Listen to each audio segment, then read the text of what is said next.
1980년대, 세계는 여전히 냉전의 차가운 공기 속에 놓여 있었습니다. 각국은 상대보다 더 빠르고 강력한 무기를 만들기 위해 밤낮으로 과학자들을 동원했습니다. 영국 또한 예외는 아니었습니다.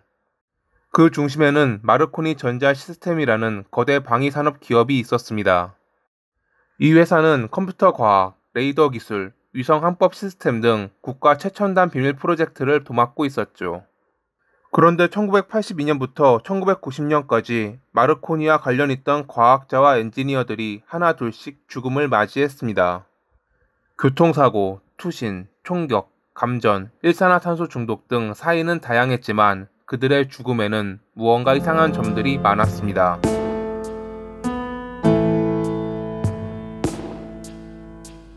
첫 번째 죽음, 키스 보덴. 1982년 3월 런던 외곽. 컴퓨터 과학자 키스는 사교 모임을 마치고 집으로 향했습니다. 그가 자리를 떠나는 모습이 살아있는 마지막 모습이 되리라고는 당시 지인들은 상상도 하지 못했죠. 몇 시간 뒤 그는 다리 아래에서 사망한 채 발견됐습니다. 그가 운전했던 자동차가 굴러떨어졌고 그 충격으로 즉사했다는 게 경찰의 공식 입장이었습니다.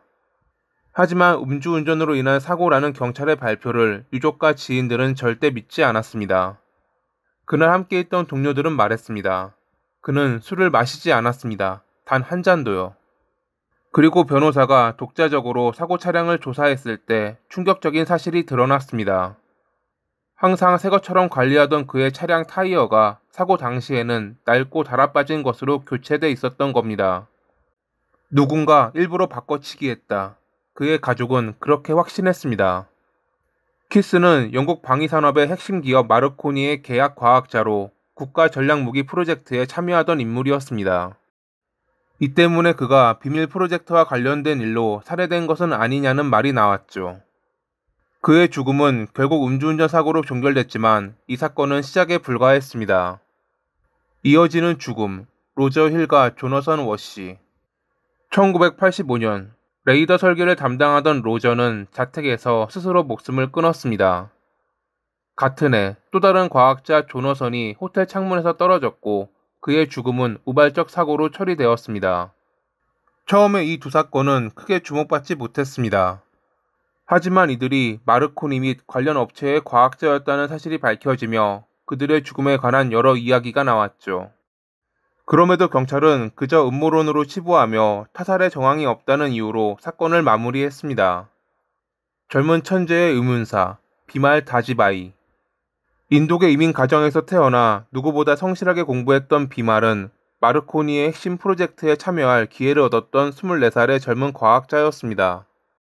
그의 연구 분야는 스팅레이 어뢰의 제어 시스템 구축 등 군사적으로 민감한 바닷속에서 움직이는 무기를 다루는 기술이었습니다. 그랬던 그가 1986년 8월에 브리스톨의 클리프턴 현수교 아래에서 사망한 채 발견됐습니다. 경찰은 그가 스스로 목숨을 끊었다고 판단했지만 가족들은 믿을 수 없었습니다. 그는 오래전부터 미래에 대한 계획을 세워두었고 그런 선택을 할 만한 사람이 아니었거든요.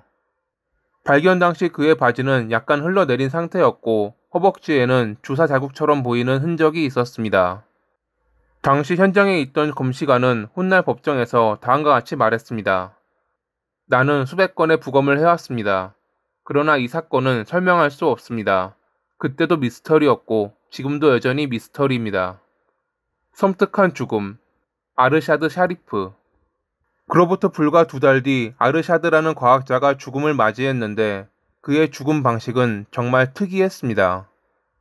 그는 차량에 탄 상태에서 목을 밧줄에 묶고 다른 쪽은 나무에 고정했습니다. 그리고 그 상태에서 가속 페달을 끝까지 밟았습니다. 차량 내부에서는 금속 막대기가 발견됐습니다. 이는 마치 누군가가 페달을 강제로 눌러둔 듯한 흔적이었죠. 죽기 전날 아르샤드는 많은 현금을 들고 숙소 요금을 지불하며 평소와 다른 행동을 보였습니다. 이런 이상한 정황들이 발견됐음에도 경찰은 이번에도 그가 스스로 그런 선택을 한 것이라고 결론 내렸습니다. 죽음의 클러스터. 클러스터란 집단, 모임 혹은 밀집을 말하는데 여기선 단순히 우연이 아닌 것처럼 보이는 연속적인 의문사 사건들의 집합을 가리킵니다.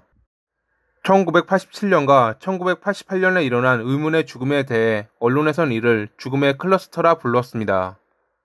리처드 퓨, 손발이 묶이고 머리에 비닐봉지가 쓰인 채 발견, 성적 일탈 판정. 존 브리튼, 차고에서 일산화탄소 중독. 데이비드 스킬스, 차 안에 호스를 연결해 중독사. 피터 피펠, 차량 밑에 깔린 채 사망, 자세가 불가능해 의문사 판정. 데이비드 샌즈, 휘발유통을 가득 실은 차량으로 폐업한 카페에 돌진. 알리스타 베컴, 전선을 몸에 대고 감전사, 사후 국방부 요원들이 집안 서류를 회수. 존 페리, 전선을 치아에 꽂고 감전. 알리스타와 존 페리는 마르코니의 고위 인사들이었고 다른 이들은 방위산업에 관련된 과학자와 엔지니어였습니다. 이 모든 사건의 공통점은 너무나도 비정상적인 죽음 방식이었습니다. 지나치게 극단적이고 잔혹했죠. 유족과 동료들의 목소리. 남편은 새로운 직장을 앞두고 있었습니다. 그런 사람이 왜 스스로 목숨을 끊겠습니까? 아들은 의원과 면담 약속까지 잡아두었습니다. 그가 절망했다는 증거는 없습니다. 우리는 즐거운 휴가를 다녀온 지 며칠 안 됐습니다. 그는 기분이 정말 좋아 보였다고요. 유족들은 그들이 절대 그런 선택을 할 사람들이 아니라고 한 목소리로 외쳤습니다.